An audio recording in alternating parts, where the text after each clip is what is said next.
Les premières années 2000 semblaient marquer le début d'un nouveau chapitre technologique. Le monde avait laissé derrière lui le choc du bug de l'an 2000, et avec un sentiment d'optimisme, les entreprises osaient des inventions audacieuses, inhabituelles et parfois même visionnaires.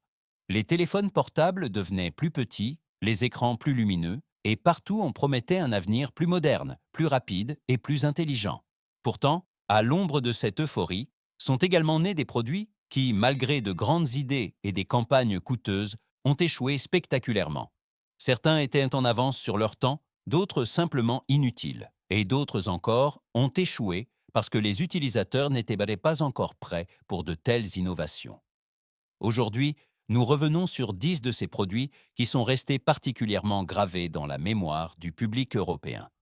Ils nous rappellent que l'innovation ne demande pas seulement du courage, mais aussi du timing, une vision claire et la compréhension de ce dont les gens ont réellement besoin. Et en tête de cette liste se trouve un appareil qui était autrefois conçu comme une riposte à l'iPod d'Apple, mais qui est rapidement devenu un exemple édifiant. 1. Microsoft Zune. En 2006, l'iPod était le roi incontesté de la musique mobile. Apple avait créé un écosystème qui fonctionnait sans effort et enthousiasmait des millions de personnes. C'est précisément à ce moment-là que Microsoft s'est lancé et a présenté le Zune, un appareil qui, techniquement, était tout à fait convaincant. Un écran lumineux, une surface résistante et la possibilité alors inhabituelle de partager des chansons sans fil en faisaient un produit prometteur. Mais le grand problème était que ce potentiel ne s'est jamais traduit par un véritable engagement des utilisateurs.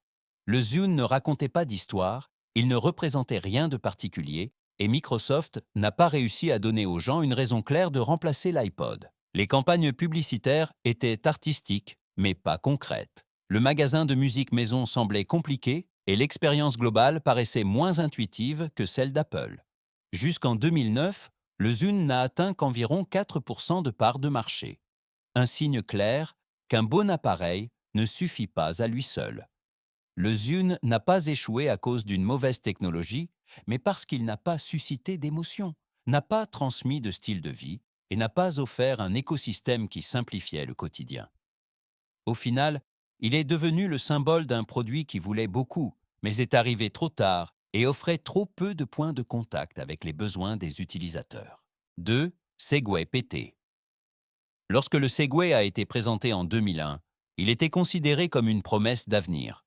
Les médias et les investisseurs étaient convaincus que cet appareil allait transformer les villes. Mais peu après son lancement, il est apparu que la réalité était bien moins impressionnante. Le Segway était beaucoup trop cher, environ 5 000 $, et ne convenait ni au trottoir ni à la circulation routière. Dans de nombreuses villes, il a même été complètement interdit. Pour le quotidien, il était peu pratique, trop lourd, trop grand, et pour beaucoup de gens dangereux à utiliser. Au lieu de déclencher une révolution de la mobilité, le Segway a trouvé sa place principalement auprès des agents de sécurité des centres commerciaux et des groupes de touristes. La vision était grande, mais l'utilité est restée faible. Ainsi, un projet futuriste ambitieux est devenu l'un des flops les plus connus des années 2000. 3. Nokia N-Gage. Lorsque Nokia a présenté le N-Gage en 2003, il devait être à la fois un téléphone et une console portable.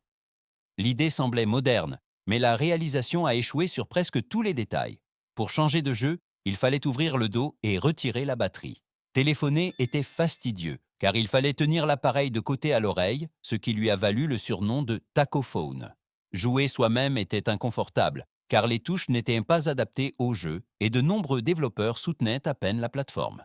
Malgré un concept audacieux, les ventes sont restées bien en deçà des attentes. Nokia a retiré le modèle en 2006. Le N-Gage est devenu un exemple qu'une bonne idée ne suffit pas si le design et l'expérience utilisateur ne sont pas au rendez-vous. 4. Sega Dreamcast. Lorsque Sega a lancé la Dreamcast en 1999, elle est apparue comme un pas audacieux vers l'avenir des jeux vidéo. La console offrait des graphismes impressionnants, une solide sélection de titres de lancement et même le jeu en ligne, à une époque où ce concept était encore nouveau pour de nombreux joueurs.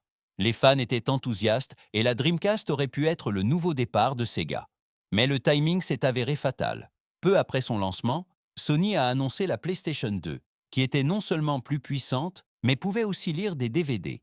un énorme avantage à une époque où le home cinéma était en plein essor. Les développeurs se sont de plus en plus tournés vers la PS2 à venir, et Sega a rapidement perdu le soutien qui aurait été nécessaire à son succès.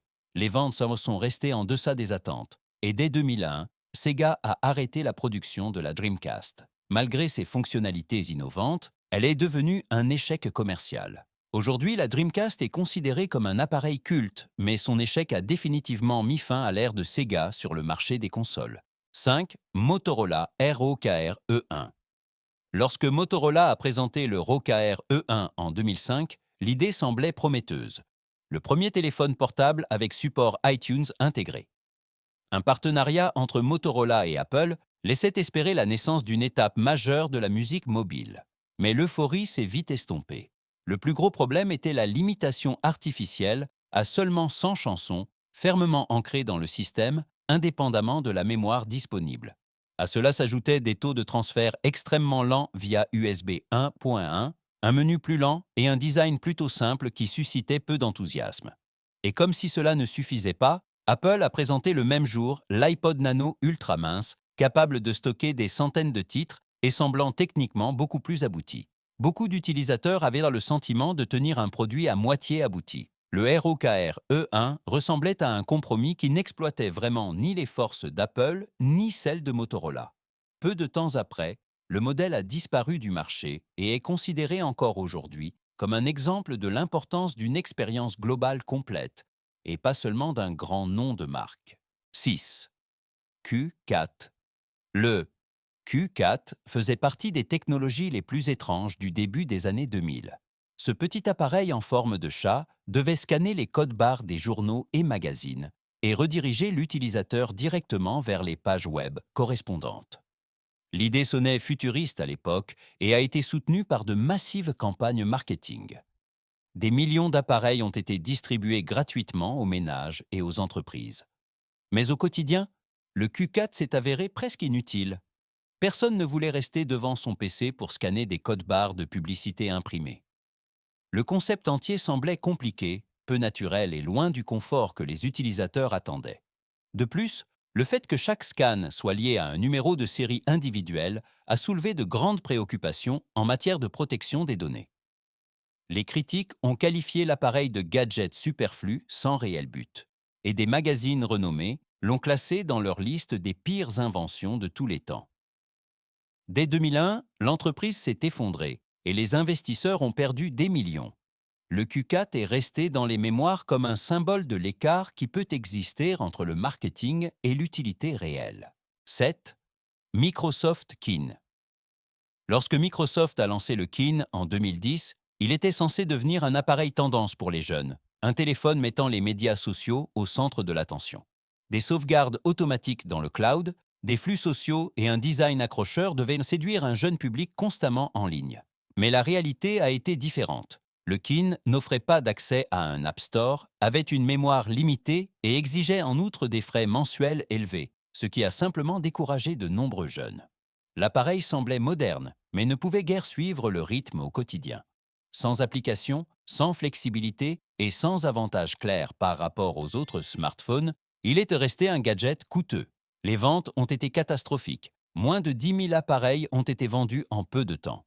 Microsoft a tiré la prise et a retiré les deux modèles du marché après seulement quelques mois. Les critiques ont qualifié le Kin d'une des plus grandes erreurs de l'entreprise, un exemple de la façon dont un produit peut échouer lamentablement s'il ne répond pas aux besoins de sa cible. 8. Webvan. Webvan était l'un des projets les plus ambitieux de l'ère du .com.